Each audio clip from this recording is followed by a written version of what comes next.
Well, hi guys, it's Sunday morning and I'm down here ready to work with my worms.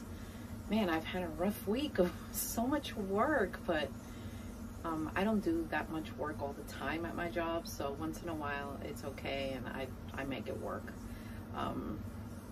But the worm room is like upside down. So I have to do some cleaning. But look at my new cup. You know, spooky season is coming, and you know me, I love all horror things. So I got this one on Temu. It was cheaper there. But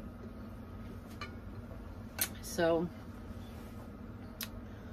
I'm kind of concerned about the watermelon in that giant breeder bin, but I'm gonna leave it and we're gonna see what's gonna happen. I'm gonna check on that one religiously, like every day, just in case I have to like snatch it out of there. But today I'm gonna work on my European Nightcrawler starter colony, which hopefully I will have up for sale in the fall. Right now, the summer is just, it's too much here. Here in Indiana, where I am in southern Indiana, we have cold winters, but in the summer we have this humidity that like doesn't let you breathe, and then they said all this smoke is coming down from Canada or something. So it's been a challenge to get outside, but anyway, luckily my worms are indoors and I'm able to control their environment. So yeah, I have a lot to do here today.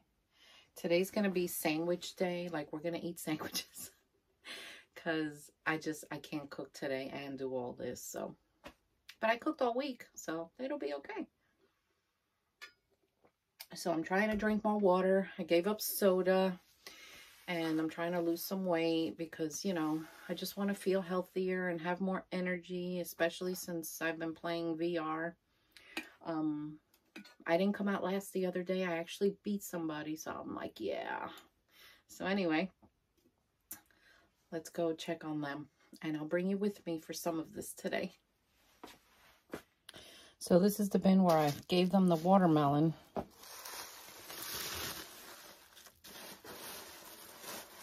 You know how you can tell your castings are going to be fertile and everything? Because things just start sprouting out of nowhere. So I'm starting to see it a little sweaty. It's like wet.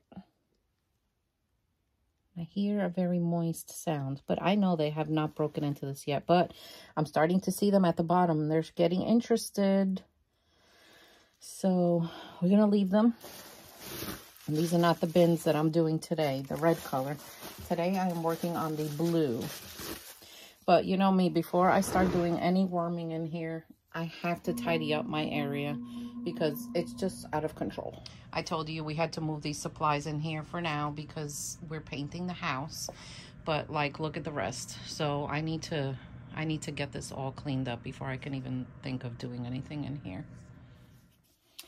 Okay, so here we are at the European Nightcrawler nursery bin, which has adults in it, and they are reproducing like crazy. But their bedding is kind of low for my tasting, and these are castings. So for me to start the starter colony, I'm going to add more bedding. That way they don't die off, and it encourages them to breed and have more cocoons. And that way in the fall when I ship them, you get you get everything in the package. You know, everything that you see is what you'll get. I ship them in their own bedding mixed with peat moss. That way the cocoons are all included. Everything is there. I don't sift out the cocoons. You get them too. And I figured it's a win-win for you and me, because then I don't have to deal with sifting cocoons, which is a lot of work. And then you get the chance of having cocoons that will hatch extra babies. So let's check them. I'm going to give them a good mix. I have not seen them in a few days. As you can see, these are some nice looking worms. I don't even know what this was. Yeah, I do give my worms, you know, food scraps.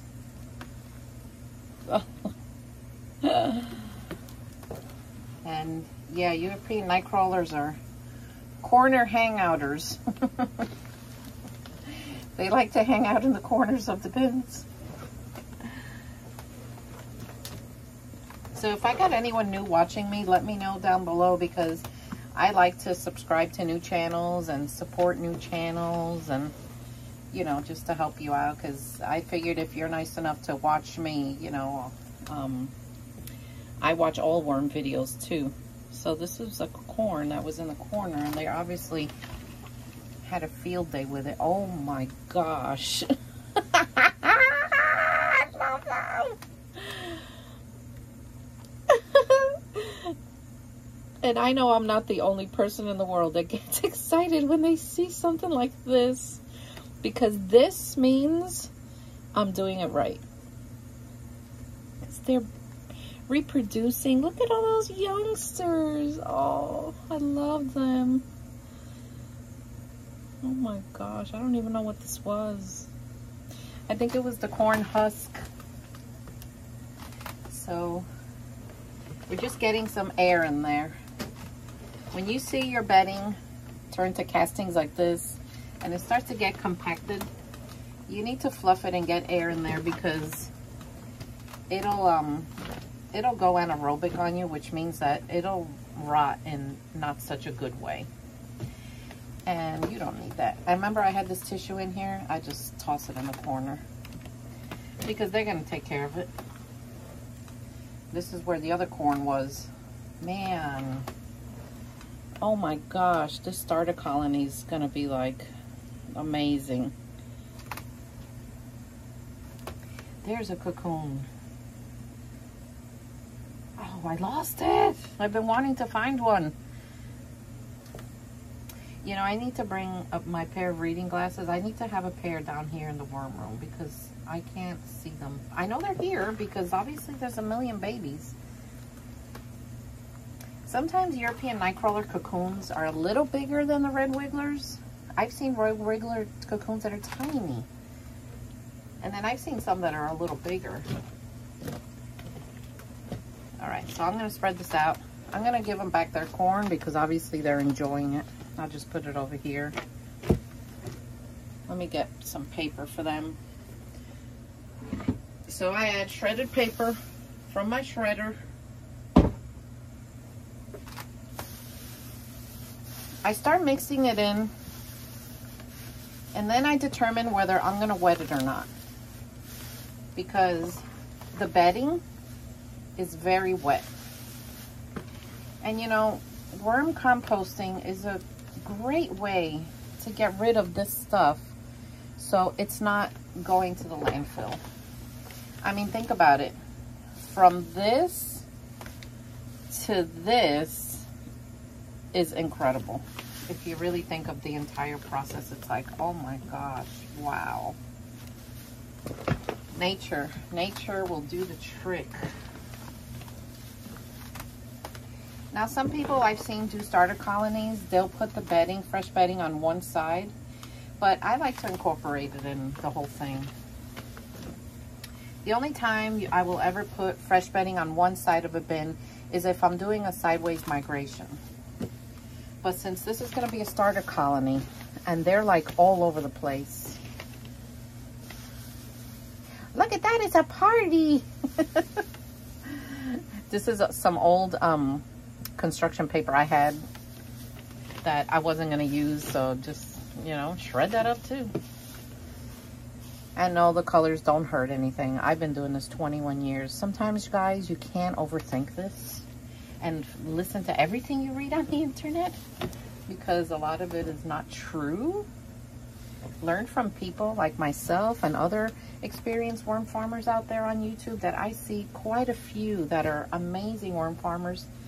And, you know, I always say, if you're going to learn something, learn from the people that are successful, because obviously they're doing it right and they're going to guide you the right way. It feels okay as dampness, but I am going to give them some worm chow because I want them to eat.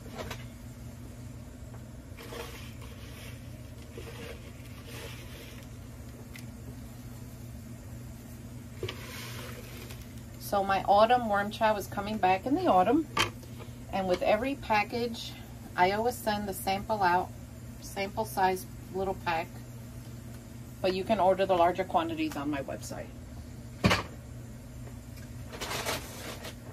I'm also going to give them a teeny sprinkle of spent coffee. They absolutely love it.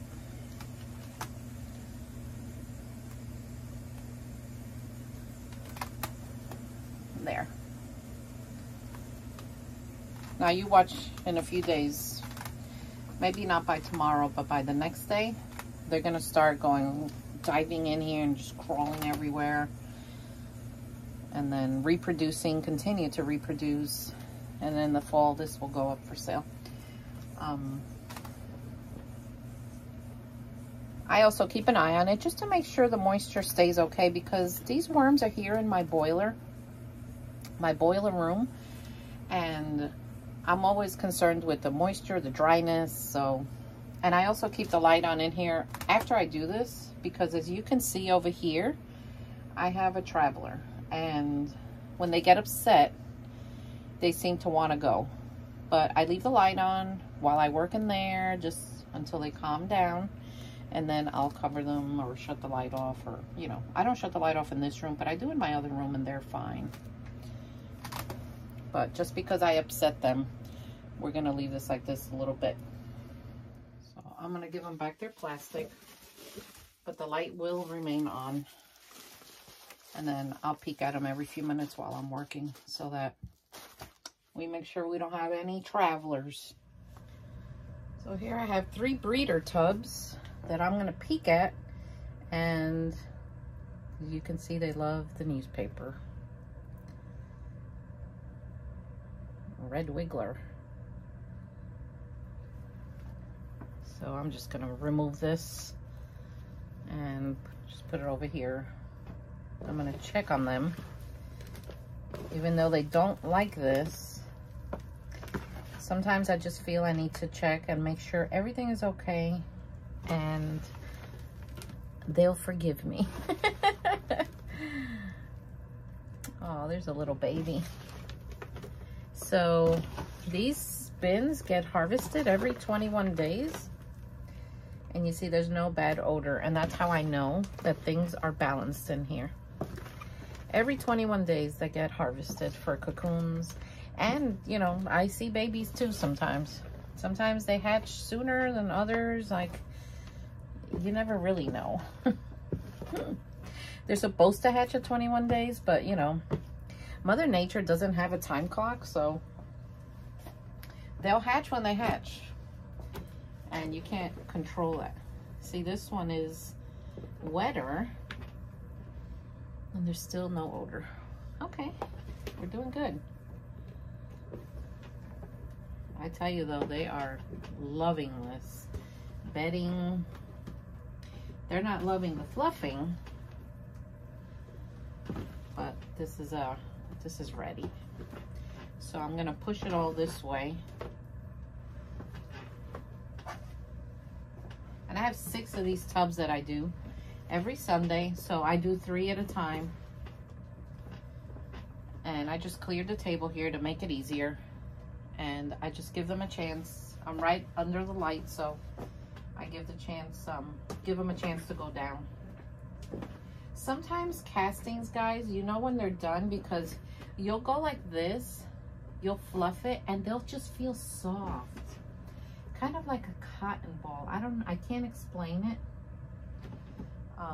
It'll just be really soft. Like, what in the world is this thing? It's like a piece of plastic or something got in there. Probably from the bedding when I ripped open the bag. So as I give them a chance to go down, I make sure the tubs that I'm going to put the cocoons in is ready to go. And I just do other things around here, you know, kill 2 birds with 1 stone.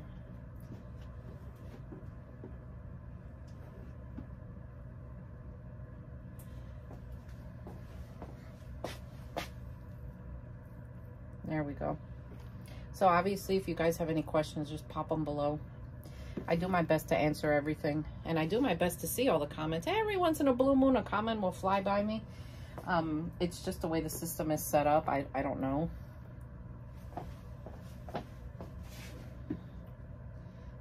But yeah, the castings are so soft. It's like you want to play with them all the time.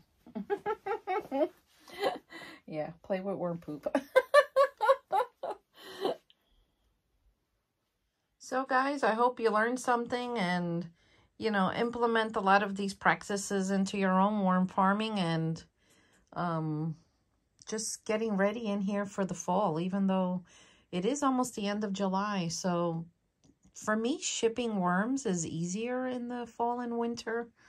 They just do better because red wigglers are more resilient to the cold than like an African nightcrawler. Forget it. So if your worms are mixed with blue worms do not do well in the cold. Their cocoons like turn to mush, but not a red wiggler cocoon. They're resilient and they travel well. So that's why it's important to try to just have pure stock. I mean, that's my opinion. There's a lot of people do it different, but you know, I just do what works for me, and I don't copy anyone. I've just come up with this plan on my own, and I share it with you so you all could be successful too. So anyway, I will see you all next time. Take care.